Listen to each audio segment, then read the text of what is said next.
మాట్లాడడంలో ఏ ఆనందంలో ఉందో మర్చిపోయి, ఎవరు ఏది తినాలి, ఎవరు ఏ చెట్టుని కౌగిలించుకోవాలి పొరపాటు పడింది. భృగు వెళ్ళిపోయాడు. వెళ్ళిపోయిన తర్వాత తల్లి వచ్చింది, ఎంతో సంతోషపడిపోయింది. అమ్మ నీకు కొడుకు పుడతాడు, ఇగో ఈ పాత్రలోది నువ్వు తిను, ఈ పాత్రలోది నేను తింటానని పాత్రలు మారిపోయి, తల్లి తినవలసినది తను తింది, తను తినవలసింది తల్లి తింది. చెట్లు కూడా మారిపోయి, అశ్వత్థ వృక్షాన్ని కౌగిలించుకోవలసిన తల్లి మేడు చెట్టుని కౌగిలించుకుంది, మేడు చెట్టుని కౌగిలించుకోవలసిన కూతురు అశ్వత్థ వృక్షాన్ని కౌగిలించుకుంది. తారుమారైపోయి లోపల ఉన్నటువంటి పిండాలు. ఒకడు అపారమైనటువంటి తేజస్సంపన్నుడు, క్షాత్రధర్మం ఉన్నవాడు, భూమండలాన్ని గెలవగలిగినవాడు ఈమె కడుపులో పెరగవలసి వచ్చింది. అపారమైనటువంటి తపశ్శక్తి సంపన్నుడు, ఎవరి పేరు చెప్పినంత మాత్రం చేత పాపములు దగ్ధమైపోతాయో, ఏ మహానుభావుడు అనేక మంత్రములకు ద్రష్టయో, ఎవరు బ్రహ్మర్షియో అటువంటి విశ్వామిత్రుడు ఒకరి కడుపులో పెరగవలసి వచ్చింది. విశ్వామిత్రుడు సత్యవతి కడుపులోకి రావాలి, పరశురాముడు యథార్థమునకు గాది భార్య కడుపులోకి వెళ్ళాలి. కానీ తారుమారై పరశురాముడు సత్యవతి కడుపులోకి వస్తున్నాడు, విశ్వామిత్రుడు గాది కుమారుడుగా వెళ్ళిపోతున్నాడు. కొద్ది కాలం అయిన తర్వాత వాడికి అనుమానం వచ్చింది, తప్పు చేశానేమో, పాత్రలు మారాయేమో, మామయ్య గారు చెప్పినట్టు చేశానా అని అనుమానం వచ్చింది. భృగు వచ్చాడు మళ్ళీ. మామగారు అన్న తర్వాత వెళ్ళిపోయాక రాకుండా ఉంటాడు ఏంటి, వస్తాడు కదా మళ్ళీ. భృగువుని అడిగింది, మామయ్య గారు ఇలాగైనా చెయ్యాలి, ఇలా చేశానంది. ఎంత పని చేశావమ్మా, ఇప్పుడు నీ కడుపున పరమక్షాత్రధర్మం ఉన్నవాడు, అపారమైన ఆవేశం ఉన్నవాడు, విశేషమైనటువంటి గర్వాతిశయము కలిగినటువంటి వాడు, పౌరుష ప్రతాపములున్నవాడు పుడతాడు. మీ అమ్మ కడుపున అపారమైన బ్రహ్మజ్ఞానం ఉన్నవాడు, తపోనిష్ఠా గరిష్ఠుడు, మంత్రములకు ద్రష్ట అయిన ఋషి పుడతాడు. వాడు ఇటు పుట్టి వంశం ధరించాలి, ఇటువాడు అటు పుట్టి ఆ వంశం ధరించాలి, భూమండలాన్నంతటినీ గెలిచి రాజ్యం చెయ్యాలి. మామయ్య గారు ఎలా అని అడిగింది. ఎలా అంటే ఏం చేయనమ్మా, ఇప్పుడు మార్చడం కుదరదండి. పోన్లేండి, మార్చడం కుదరకపోతే ఒక్క ఉపకారం చేయండి అండి. ఏం చేయమంటావు, మీ అబ్బాయి కోరి నన్ను పెళ్లి చేసుకున్నారు, మా నాన్నగారిని అడిగి ఎక్కడో వరుణుడి దగ్గరికి వెళ్ళి 1000 గుర్రాలు చెవి ఒకటి నల్లగా ఉన్న వాటిని తీసుకొచ్చి యశతీర్థంలోంచి ఇచ్చి మరీ పెళ్లి చేసుకున్నారు. ఆయనకి తీసుకెళ్ళి పాపం నేను చూస్తూ ఇంత క్షాత్రధర్మం ఉన్న కొడుకునిస్తే, అయ్యో బ్రహ్మజ్ఞాని కొడుకుగా పుట్టకపోయాడే, ఇది చేసిన పొరపాటు వల్లని బాధపడతారు. అందుకని వాణ్ణి మనవణ్ణి చేసి నాకు బ్రహ్మజ్ఞానం ఉన్న వేరొకడు కొడుకుగా పుట్టేట్టు అనుగ్రహించండి. ఆలోచించాడు భృగువు. ఆ వంశంలోనేగా రావడానికి అంగీకరిస్తోంది కాబట్టి కొడుకుగా కాదు మనవడిగా వస్తాడులే, కొడుకుగా మళ్ళీ నీకు కూడా ఒక బ్రహ్మజ్ఞాని వస్తాడు. మీ అమ్మ కడుపున పుట్టేవాడిని మార్చడం కుదరదు, వాడు మాత్రం అలాగే వస్తాడన్నాడు. కాబట్టి ఇప్పుడు గాది మహారాజు గారికి పుట్టినటువంటి వాడు కౌశికుడు. కౌశికుడు అంటే మహానుభావుడు విశ్వామిత్రుడు. ఇక్కడ సత్యవతీదేవి కడుపున పుట్టినటువంటి వాడు జమదగ్ని. జమదగ్ని వేదములన్నీ చదువుకున్నటువంటి వాడు, మహానుభావుడు, గొప్ప బ్రహ్మతేజస్సు కలిగినటువంటి వాడు. జమదగ్ని కొడుకుగా వచ్చాడు. ఆ జమదగ్నికి పరశురాముడు పుట్టాడు. అంటే ఒక తరం వరకు వాయిదా పడింది. అసలు పుట్టడంలోనే ఇంత కథ నడిచింది, ఇన్ని పొరపాట్లు జరిగాయి. అందుకని అవతారముగా ఈశ్వరుడే దిగాడని చెప్పరు, ఆవేశావతారంలోకి తీసుకెళ్తారు పరశురాముని. ఒక అవతారాన్ని అలా తీసుకెళ్లాలంటే వెనక ఏదో కథ ఉంది అని గుర్తు. నేను మీకు ఇప్పుడు ఈ ఒక్క విషయాన్ని చెప్పడానికి మహాభారతం, ఆరణ్య పర్వం, శాంతి పర్వం, భాగవతం, బ్రహ్మాండ పురాణం 4 కలిపి చెప్పాను. ఎందుకంటే ఏ అవతారం గురించి చెప్పడమైనా తేలిక, కానీ పరశురామ అవతారం గురించి అనేక గ్రంథాలు చూడవలసి ఉంటుంది. కాబట్టి అటువంటి పరశురాముడు తల్లి చేసినటువంటి పొరపాటు వల్ల ఒక తరం వరకు వాయిదా పడి సత్యవతీదేవికి మనవడుగా వచ్చాడు. సత్యవతీదేవి మహాపతివ్రత, ఆ ఒక్క దాంట్లో అది ఈశ్వర నిర్ణయం కాబట్టి అలా పొరపాటు జరిగింది తప్ప, ఆమె ఎంతటి సాధ్వీమణి అంటే ఆమె తన భర్త అయిన రుచీకునితో కలిసి సశరీరంగా స్వర్గానికి వెళ్ళిపోయింది. అంత గొప్ప తల్లి సశరీరంగా స్వర్గానికి వెళ్ళి మళ్ళీ భూమండలానికి తిరిగి వచ్చి, నేను అందరికీ పనికొచ్చేటటువంటి నదిగా ప్రవహిస్తానని కుశిక వంశంలో పుట్టింది కాబట్టి కౌశికి అని పేరు పెట్టుకొని హిమాలయాల మీద ప్రవహించింది. అందుకే విశ్వామిత్రుడు రామచంద్రమూర్తితో మాట్లాడుతూ బాలకాండలో ఓ మాట అంటాడు, తతోహం హిమవత్పార్శ్వే నివశ్యామి యథాసుఖం అంటాడు. నేను హిమాలయ పర్వతాల మీద పరమసుఖంతో ఉంటాను. ఎందుకుంటానో తెలుసా అంత సంతోషంగా?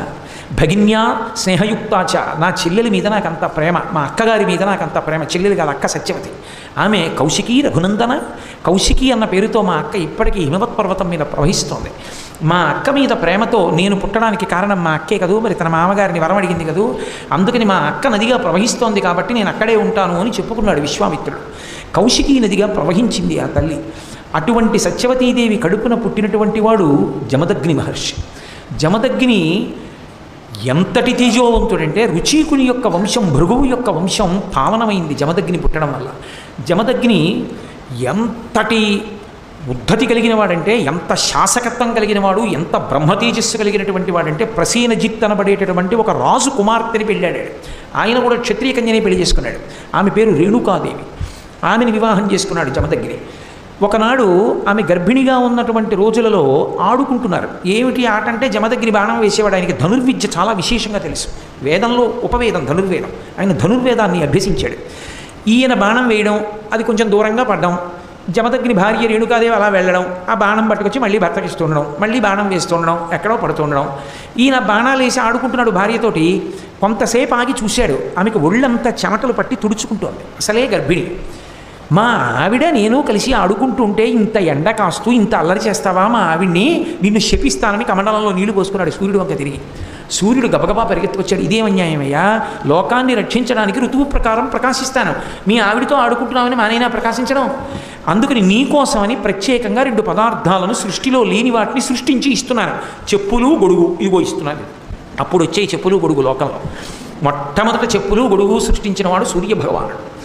ఇవి మీ ఆవిడ్ని వేసుకుని బాణాలు తెమ్మను, నువ్వు వేసుకుని ఆడుకో, నీకు ఎండ తగలదు, కాళ్ళు కాలం. అంతేకాని నన్ను ప్రకాశించద్దంటే ఎలా? అప్పటి నుంచి గురువుగారికి ఇచ్చేటటువంటి విశేష బహుమానాల్లో గొడుగు చెప్పులు ఒకటయ్యే. ఆయనకే కాదు, ఎవరిని నారాయణ స్వరూపంగా చూస్తామో వాళ్ళందరికీ వాటిని బహూకరిస్తారు.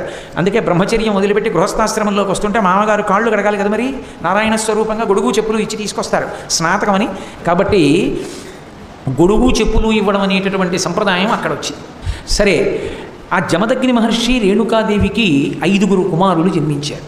అందులో పెద్దవాడికి రుమణ్వంతుడు అని పేరు, 2వ వాడు సుషీరుడు, 3వ వాడు వసువు, 4వ వాడు విశ్వావసు, 5వ వాడు పరశురాముడు.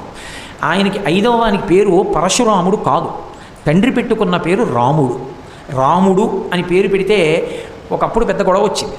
రామ అంటే ఇద్దరిలో ఎవరో ఒకడే రాముడు ఉండాలి, నువ్వు రాముడు నేను రాముడా అన్నాడు రాముడి దగ్గరికి వెళ్ళి.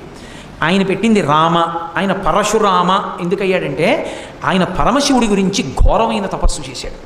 చేస్తే పరమశివుడు వ్యాధుడి రూపంలో వచ్చాడు. నేను అందుకే ఇవాళ పద్యాలు తగ్గించి, లేకపోతే ఎప్పటికవుతుంది, ఎప్పటికి పూర్తి చేస్తాను ఈ కథంతాను, ఈ అవతారం గురించి చెప్పడం ఎక్కడవుతుంది. ఇప్పుడు నేను చెప్పేటటువంటిది బ్రహ్మాండ పురాణంలోంచి చెప్తున్నాను. వ్యాధుడి రూపంలో వచ్చాడు. హిమవత్ పర్వతం మీద తపస్సు చేస్తుంటే భార్గవరాముడు అంటారు. ఎందుకంటే భృగువంశంలో పుట్టినవాడు కాబట్టి గుర్తుపట్టడానికి భార్గవరాముడు అంటారు.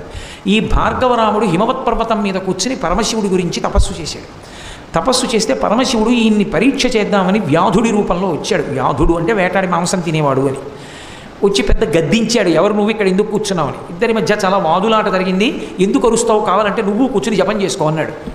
ఆఖరికి ఆ వ్యాధుడు పరమశివ రూపంలో సాక్షాత్కరించాడు. పరశురాముడు సంతోషించి స్తోత్రం చేశాడు. స్తోత్రం చేస్తే శివుడు సంతోషించి ఆయనకి ఒక గండ్రగొడ్డలిని బహూకరించాడు. అది ఎక్కడిది అంటే శివుడి చేతిలో ఉంటుంది ఆ గొడ్డలి. ధవళవపుషమిందోర్ మండలే సన్నివిష్టం భుజగవలయహారం భస్మదిగ్ధాంగమీశం మృగయ పరశు పాణిం చారు చంద్రార్ధమౌళిం హృదయ కమల మధ్యే సంతతం చింతయామి అని ఒక చేతిలో మృగాన్ని పట్టుకుని ఓ చేతిలో గండ్రగొడ్డలి పట్టుకుంటాడు. ఆ గండ్రగొడ్డలిని ఆయనకి ఇచ్చాడు.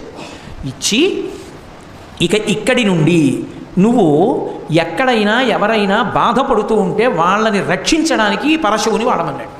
ఆయన పరశువు వేసుకుని నడుస్తుండేవాడు. ఆ గండ్రగొడ్డలి పట్టుకుని తిరుగుతుండేవాడు.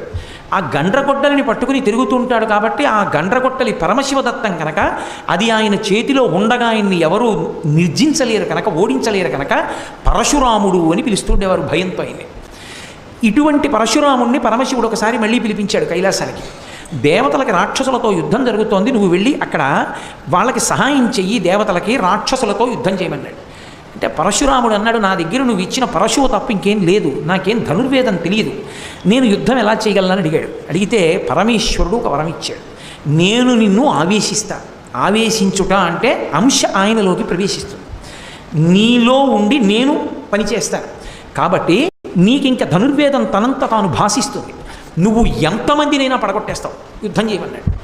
పరమశివావేశం కలిగింది. అందుకని ఆవేశావతారములలో ఒకటైంది పరశురామావతారం. ఆయన దేవతలకి సహాయంగా రాక్షసుల మీద యుద్ధానికి వెళ్ళి ఆ రాక్షసులందరినీ కూడా పడగొట్టాడు. పడగొడితే ఆయన ఒళ్ళంతా కూడా తుత్తునియల కింద కొట్టారు రాక్షసులు. నెత్తురు ఓడిపోయి పూచిన మోదుగు చెట్టులా అయిపోయాడు. అయి శివుడికి నమస్కరించి నువ్వు ఇచ్చిన కర్తవ్యం పూర్తి చేశానన్నాడు. పరమేశ్వరుడు ఆయన శరీరాన్నంతటినీ తడిమాడు. తడిమితే ఆయన ఒళ్ళు వజ్రకాయం కింద మారిపోయి అపారమైనటువంటి తేజస్సు పొందేశాడు. ఇంకా అంతా ఇంత తేజస్సు కాదు, అంత విశేష తేజస్సు. అందుకే అప్పటి నుంచే ఏమైందంటే సామాన్యుడైన వాడు పరశురాముడి వంక చూడలేడు. పరశురాముడు నడిచి వస్తుంటే కేవలం ఆయన్ని చూస్తే కొన్ని లక్షల సైన్యం మూర్ఛపోయేది. ఆయన యుద్ధం చేయక్కర్లేదు, ఆయన నడిచి వస్తే చాలు. ఆయన వస్తుంటే పడిపోయేవారంతే. మహాతేజోవంతులైనటువంటి వారైతేనే ఆయన్ని చూస్తారు నిలబడి. అంతటి తేజోమూర్తి అయ్యాడు, అంత తపస్సు చేశాడు. జటాజూటం కట్టుకుని గండ్రగొడ్డలి భుజాన వేసుకొని తిరుగుతుండేవాడు.